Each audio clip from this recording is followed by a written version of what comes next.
OK, so quite a game, wasn't it, as we just mentioned at the City Ground. Our reporter Daniel Khan is there for us. Let's check in with him now because, Dan, we understand Sean Dyche has had plenty to say in the post-match news conference. What was said? Do explain.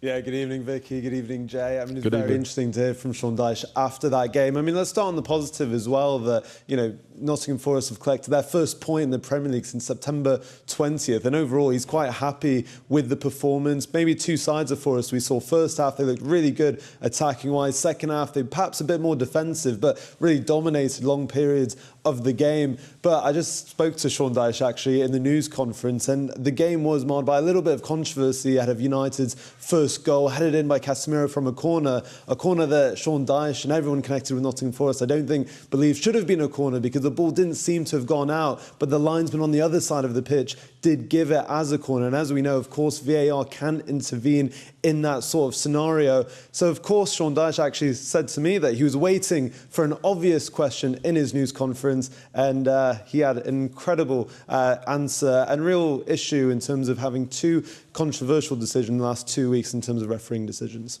I'm guessing you want to know, or you want to be asked about United's first well, I'm surprised if that wasn't one of your first questions. You can ask what you want, but I'd be very surprised if that wasn't on the end of your lips. It was. I wanted to warm you up first, but yes. Well, the thing is that, you know, 2 weeks on the trot, which is bizarre in itself, similar but different, obviously. The last one was a clear mistake, which I got booked for. I would still agree with that. How on earth I get booked for an actual mistake, proven, is bizarre. And then today, I just can't understand it. You know, you're an assistant referee, you're 70-odd yards away. You've got a goal and a net in the way, but apparently you can see. I've got a better view and I'm not in the right position.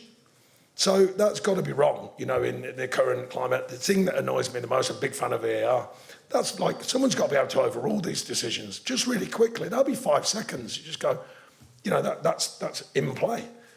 And he's deemed out of play and they whack it in, they score a goal. 2 weeks on the trot. Now, of course, you can say, well, you've got to deal with the corner, but the point is it shouldn't even be that. So that's really difficult. And then to give my reasoning behind it, which I think is more important, because obviously people say, oh, yeah, but it's only just over the line. No, sorry, just on the line. Well, it's on the line. So imagine a goal scored, you know, with the watch when it beeps or vibrates for the ref. Well, what do? You've seen it. You've all seen it. You know, the cyclists have it. It's like 1 millimetre. And they say, well, it hasn't gone over the line. So how can you see that from 78 yards away? For me, that's 5 seconds of VAR. And they got, you know, the refs talking to people and all that, waste time, walking over the screen, we all know that waste time, it's like pointless. And they go about speeding up the game. But big decisions like that would, for VAR, for someone to override that decision, be 5 seconds, they'd look and go, bang, that's it, done.